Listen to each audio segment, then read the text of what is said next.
Metal Gear Solid 3 was just recently remade, and so far it has been wonderful. On the day it released, played the entire game all the way through in one sitting, which I will upload at some point on the channel. I have to break it down a fair bit because it's kind of like 14 hours long and 600 gigs of video files, so it's going to take me a little while on that one. But as for the game itself, I've been reading a lot of reviews, I've been watching a lot of reviews, and honestly, I have my own nitpicks with the game, but a lot of reviews that I've seen have kind of been delving into the story, which I don't really think makes sense for a game that's over 20 years old.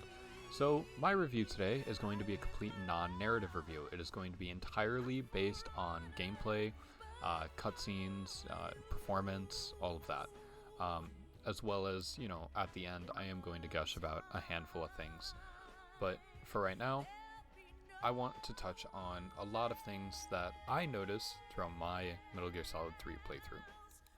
Now, when the game released, I did do a complete playthrough in one sitting. It took about 14 hours, as I said, and because of that, I got to experience a lot of bugs and whatnot that I think a lot of people didn't end up experiencing. Now, first off, the game looks beautiful, don't get me wrong, but it is very poorly optimized. And I'm not one to stand with the CEO for Unreal, but I do think that more game devs need to work on optimization in this platform, though I do also think Unreal Engine might be a bit of a mess right now with Unreal 5. As for the gameplay, I played in the modern controls. I wanted to see what it felt like. The Phantom Pain is one of my favorite games ever, at least mechanically. And I thought that it would be an awesome experience, experience the modern quote-unquote Metal Gear concept or mechanics, but in one of the classic games. And it worked pretty well. The reticle is not the best for the third person point of view. It's not the most accurate, but it works pretty well. It's totally fine. When it comes to sneaking and stuff though, it is perfect. It is fucking phenomenal. This is probably one of the best uses of this camera I came across in the entire game. What you were seeing in front of you. You cannot look me in the face and tell me this is not pure cinema. This is so pretty.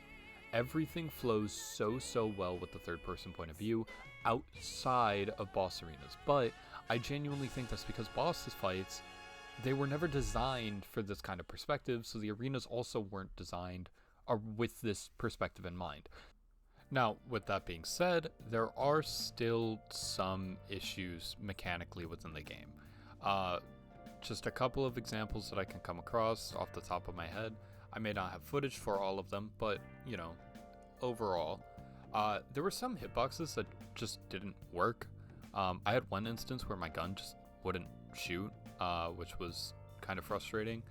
And there were a handful of audio issues, but apparently that was only for stream because I didn't hear anything wrong with it. When it came to actual physical gameplay, the only issue I had within boss fights was I had one instance where the fear on my first attempt just stopped functioning as a boss. I think I shot him in the middle of an animation lock, and afterwards he just kind of broke. He started just shooting off at the side, almost like he was trying to shoot an animal that he would go after for, his food. But he just did that indefinitely. I went over there eventually and looked, and there wasn't even an animal there. I tried shooting him with a variety of guns, and as you can see on screen actually, there was no damage being done. It didn't matter what I did. So that was the only game breaking issue that I ended up having. I did have a couple of audio issues, as a lot of people have been reporting, and I did have a couple of issues of video artifacting, but they weren't super major and they usually went away pretty quick. Some issues I did have though were cutscenes, but I'll go into that a bit more. I had a lot of cutscene stuttering, so when it comes to the actual menus and stuff in the game, everything flows super well, and everything works exactly as intended, which I thought was incredible. Maybe that's a low bar, sure, but I think it's awesome to see that we do still have these games coming out where things can just work on a mechanical level.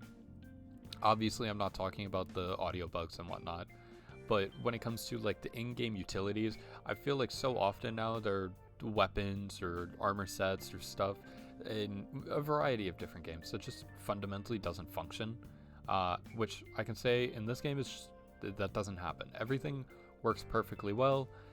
Everything is super simple. Everything is very, very straightforward and easy to understand. All of the menus are super easy to navigate. Thank God for that, by the way. They made it so much easier to navigate some of the menus just in response time. I remember on the PS2, it would be very delayed in response. Everything looks beautiful. CQB, perfect. The CQC moves that you do when you're coming across people flows super well. Never really had many issues with that. I had a couple of issues where I just couldn't see certain things that I knew were there. Totally not my excuse for, what you just witnessed. But, stuff like this where I just couldn't see the rope and a rope trap came by. I didn't get hit by it or anything, but, it was just a frustrating thing to happen occasionally. But, Now, I will admit, I don't know if there were any issues with the end, because I may have skipped them. The end is one of my favorite boss fights in games, mostly because of how unique it is. I would say the only thing that comes close to it is Psycho Mantis for me, which, if you don't know, the end, if you just wait a week or if you change your system time to be a week in advance, it just doesn't, there is no boss fight. He just dies of old age, and you get a really cool cutscene, which is, one of my favorite cutscenes in the game because it really just sits there and belittles you. If you are picking up this game, I would highly recommend doing it in at least one playthrough because it is super unique. I'm not going to give you the whole, you get everything here. But in this cutscene, you might actually notice a couple of stutters, like stutter framing and whatnot, which was a serious issue. I don't know how, but some way, somehow, cutscenes ended up being the most buggy part of this entire experience. Now, it could have been that I was playing on, not the best render settings. Maybe, I guess. Maybe my GPU was under strain from something. I don't know what. But overall, the game very often would just constantly stutter throughout cutscenes. I actually would love to go back through and play the entire game with all of the cutscenes pre-rendered or something on like the side, just so I can compare them. But that's gonna take a lot of time, and I'll work on that eventually. Now, remember how I said that I was having a lot of audio issues, but only on one end of the spectrum? My stream and my recording has a lot of very distorted audio versus what I experienced in game. And I've reached out to a couple of content creators that have also played the game to see if they were having any issues, and it seems like it's very hit or miss. From what I can tell, if you have like a good audio mixer, sometimes you might run into issues. If you have a audio mixer at all, sometimes you don't run into issues. And obviously, when I was playing the game, I didn't experience any of these problems, any of these distorted audio files. I didn't hear these weird bassy booms. I didn't hear like every bullet I shot being like the impact of Jesus Christ, But in the recordings, it was really, really bad. And the one recording that I was able to find that has probably the best showing of this is actually the end death scene when you skip him.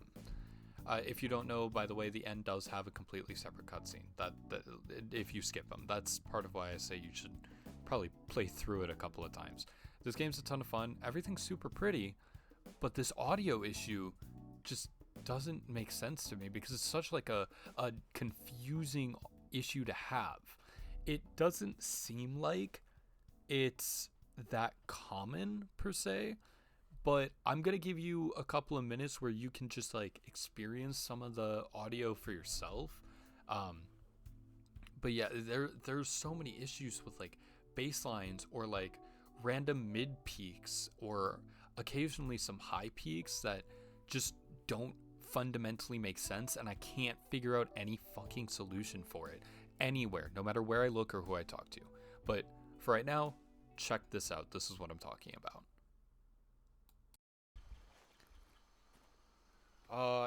He is a fun fight, especially if you actually have a rifle, because you can duel him. Also, this is the coolest. That was so fucking cool. That was so metal. So, as you can see, like, there are some audio issues that I just can't really figure out. And like I said, I've reached out to people, I've looked into things, but I can't find like a proper recognition or anybody else really even having this problem. Now, it wasn't every cutscene. One of my favorite cutscenes is actually the cutscene between Ocelot and Snake when he jumps out of the sewers. I had no issues throughout this entire scene. The audio was perfect, the visuals stunning. I had no stuttering, nothing. There may have been a bit of an issue when he hits the water in the recording audio, but I couldn't notice it too heavy. But I also have very bassy headphones, so there's a chance that the treble just didn't get picked up. But I did see on the equalizer that some of the lows and mids kind of peaked a little bit. So it's a 50-50. Either I didn't notice it or my equalizer's bugging out. Either way, I got no idea. Now, for an overall rating of the game, honestly, from a game perspective, I'd probably give it about an 8. From an optimization perspective, I'm severely disappointed. This game had so little work that needed to be done to it in terms of like actually developing.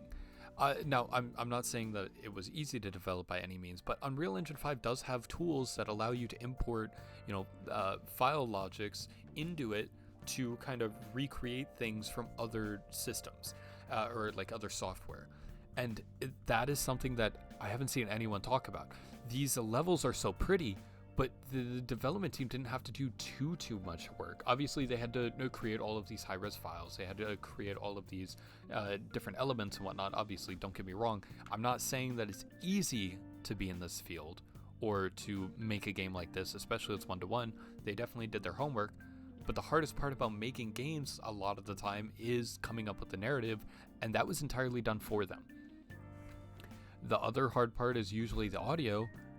But as I've already said, we confirmed that a lot of the audio is just kind of taken from the game. Now, it is beautiful. The cutscenes, when everything is working, is pure cinema. Everything looks incredible. But it doesn't excuse how, like, genuinely awful the game actually is in terms of optimization. I should not be struggling to run this game at even 30 FPS on a 4060, even if it is only an 8 gig card. I have 32 gigs of RAM for my motherboard.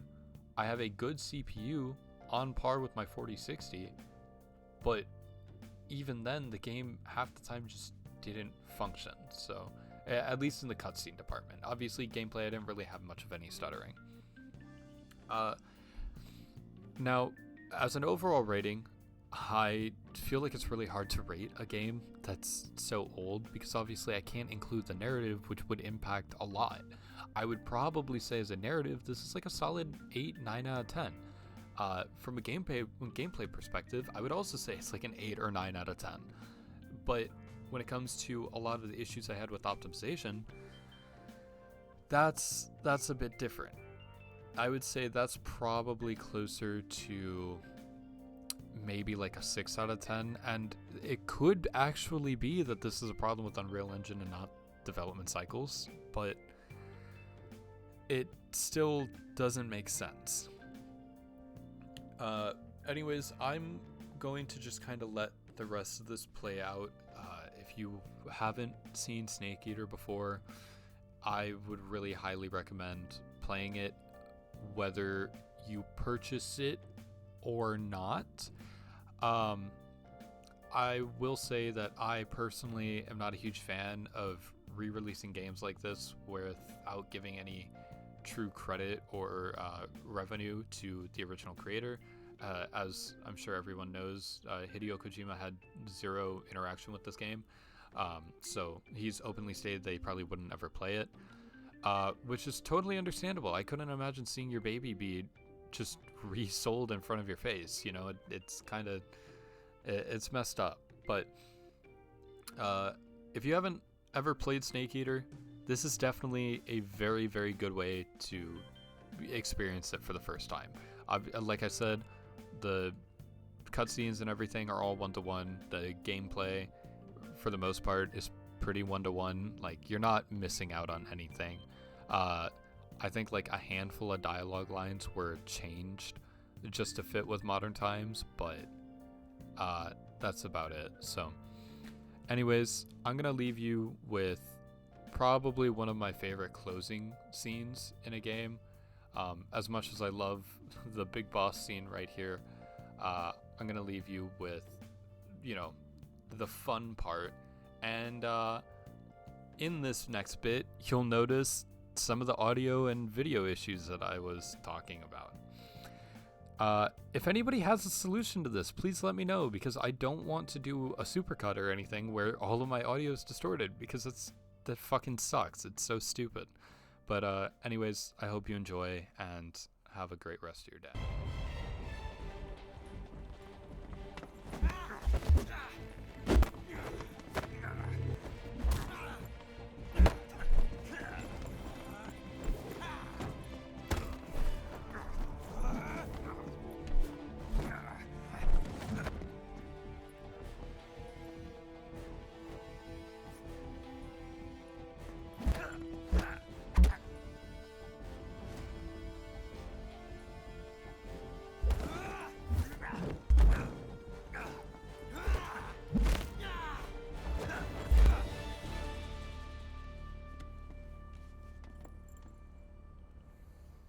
I've picked up a few new moves.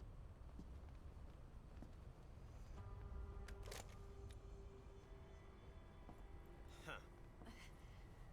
It doesn't feel right to shoot an unarmed man. But I'll get over it. Eva!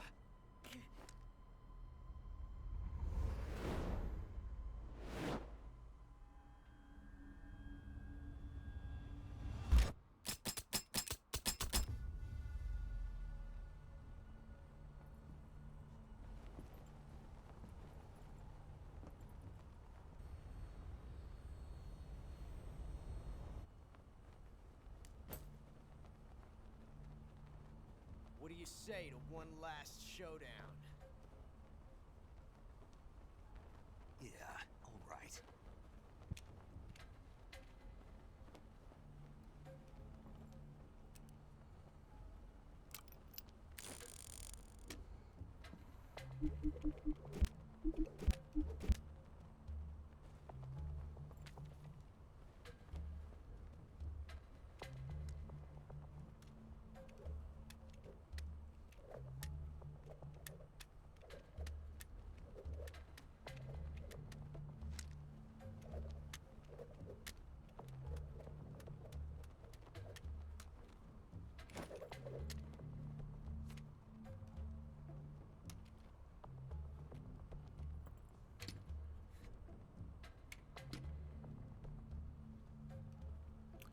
I think I remember which one it is. What's your name? Snake. No, not that name. You're not a snake, and I'm not an ocelot. We're men with names. My name is Adamska. What's yours? John. Very well, John. Plain name.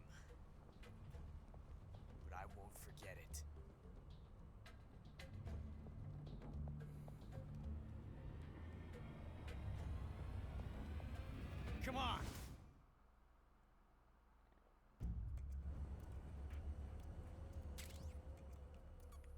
It's the one on the right. Pretty sure. That's just not the one I chose.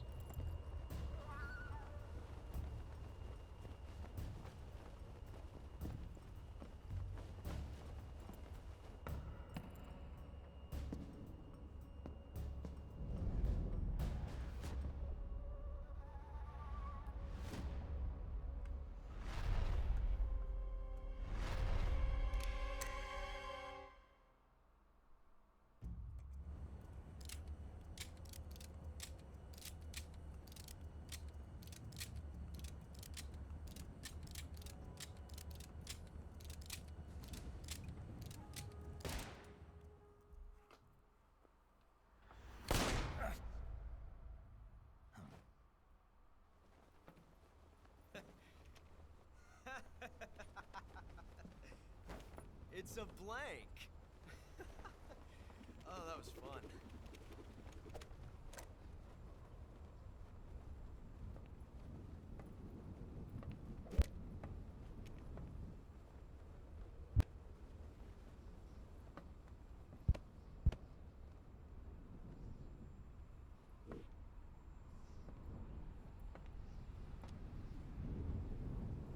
Till we meet again, John.